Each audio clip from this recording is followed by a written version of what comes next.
Hello and welcome to Jill Cameron Creations. Today we are going to be stamping with some Tombow markers. And I haven't done this in a long time, but it's a lot of fun. Tombow markers are so easy to blend. Alright, so I'm using stamps from the June Hedgehog Hollow kit, so don't forget to head over there and grab these because this month's kit is amazing and it's all about kindness and geo animals and insects. So I'm using the butterfly from the Geo Zoo stamp set that's included. I'm also going to be using the word kind. It's a big scripty long kind word, and I'm using the kind add-on. So the first thing that I'm going to do is I'm going to stamp the butterfly in Versamark ink, and I'm going to fill up my background with the butterfly image here. And I'm just randomly stamping all over the background to create a wonderful background image. I'm not going to color these in. This is going to be a black and white background. I am using black embossing powder, and of course you can do this a couple different ways. You can stamp in Versa Fine Onyx Black ink, Clear Black ink, any black pigment ink, and put clear embossing powder over it if you wanted to. You could use a stamp positioning tool and stamp in black ink and then stamp in Versamark ink and do clear embossing powder over it. But I'm just going for Versamark ink and black embossing powder. I like the effect of black embossing powder. It's no different from any other embossing powder. I know a lot of people will stray away from it because they say it makes a mess and it sticks to everything. Make sure that you use your anti-static powder tool all over the place really well. And the only reason that black embossing powder seems to be worse than anything else is because it shows up so starkly against a white background. So just keep that in mind. I have black embossing powder in my stash and I use it a lot and I like it. It's very bold, it's very vibrant, and I like it better than stamping in black ink and with clear embossing powder. I even like it better than stamping in black pigment ink and using clear embossing powder. It's a very different effect. One looks like it's hovering above the paper, which is what this is, and the other one looks like it's into the paper with the clear embossing powder over top of it. So that's my little rant about black embossing on on white paper. And I'm just randomly stamping, like I said here just a second ago, I'm randomly stamping, and I noticed that after I finished that I actually needed another stamp here in the corner and on the bottom because it wasn't full enough. It didn't, it had too much white space there, and there's a difference in enough white space and too much white space, and I wanted it to look like it's supposed to. So here I just stamped one more there, and I'm going to go ahead and heat set that real quick. And then I am going to start working on my stamp on the with the Tombow markers. So for this, I'm using, like I said, the kind stamp that's in the June kit for Hedgehog Hollow. And all you do is you color in with your stamp and you stamp it. That's all you have to do. And I do this a couple of times for each color, and then I kind of go over top of the colors to blend them together. You can do a very stark contrast, and I'm sorry this is a little off camera over here. I think I realize it in just a minute and bring it back over. I'm pretty sure I do, but I really wanted you to see the technique more than I wanted you to see the end result, because you can see the end result in the pictures. This gives a very unique blended look, as you can see here, and I have done red, orange, and yellow, and now I'm moving on to green. And Tombow markers are water-based markers. They're just like any other marker, but they have a paintbrush-like tip on the end of them. They're kind of like, the tip on the end of them are kind of like the clear brush, the Clean Color Real Brush markers, except they are more solid. They're more like a felt tip on the end of them, but the shape of them is very similar. So I am just coloring it in and stamping it twice. And then when I'm done, I'm going to actually clean off my stamp really good, and I'm going to stamp it with Versamark ink, and then I'm going to coat it with clear embossing powder and heat set that, and it makes for a very unique image. Now, don't forget that you need to, if you're using, of course, you're going to be using a stamp positioning tool to do this. It's very difficult to do this without a stamp positioning tool.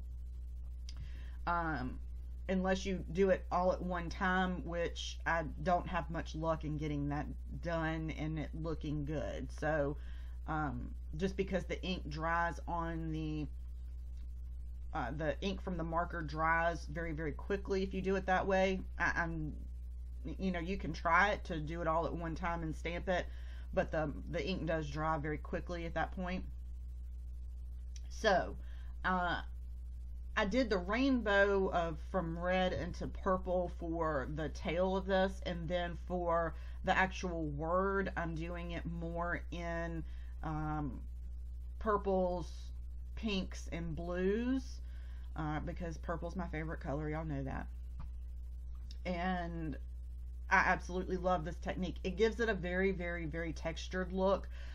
It looks watercolory almost. It gives that kind of watercolor look to it. It doesn't look like it was stamped.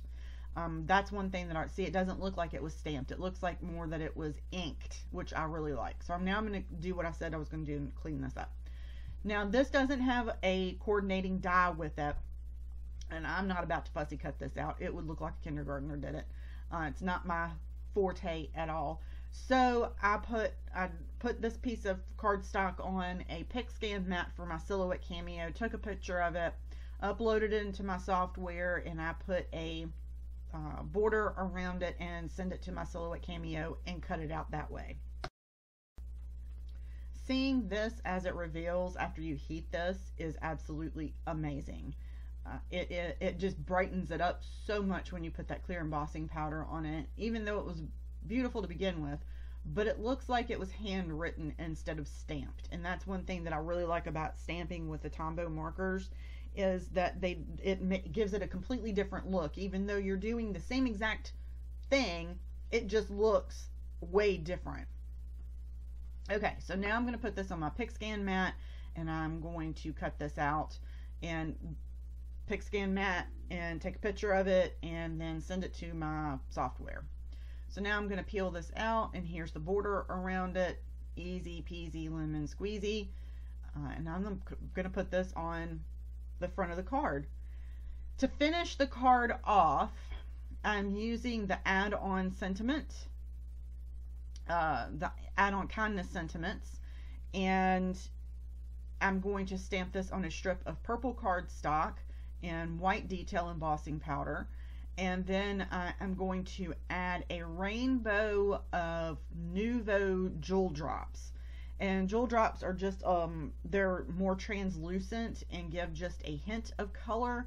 And I'm going to sprinkle those very liberally all over the front of the card in a rainbow of colors that goes with the sentiment strip there. Oh, sorry if I just hit the microphone.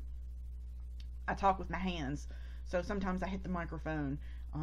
That, and I have a very, very, very needy kitty this morning, so I've had to keep my hand down there with her, and she has just been purring. I don't know if you can hear her or not, but she's just been purring and walking under me, and she's missing her sister. So we have been doing some lots and lots of cuddling while I have been working. And I don't know if you know this or not, but it's very, very difficult to edit videos and edit pictures and make cards when you're holding a 15-pound cat.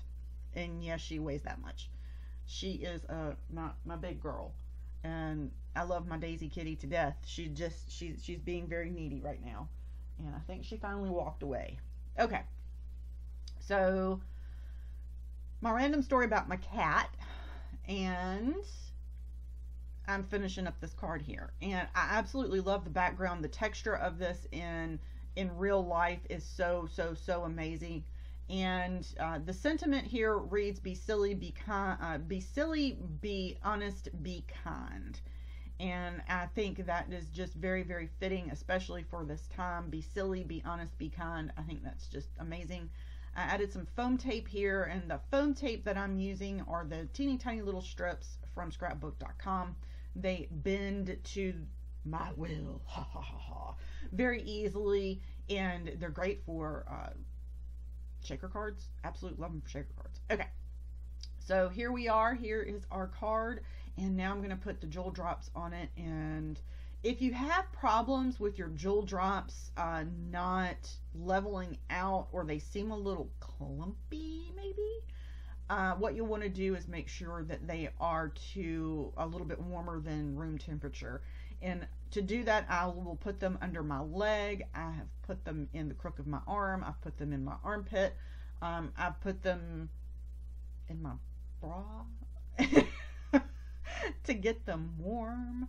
Especially when my craft room was in the basement, I had a really hard time with them to get them to level out, and that was because they were not at they weren't a little bit warmer than room temperature. And I keep my house kind of on the cool side, and especially when I was in the basement, it was a lot cooler down there than it was in the rest of the house. So just keep that in mind if you're having problems with your jewel drops or any of your Nuvo drops, then to give them a warm up a little bit.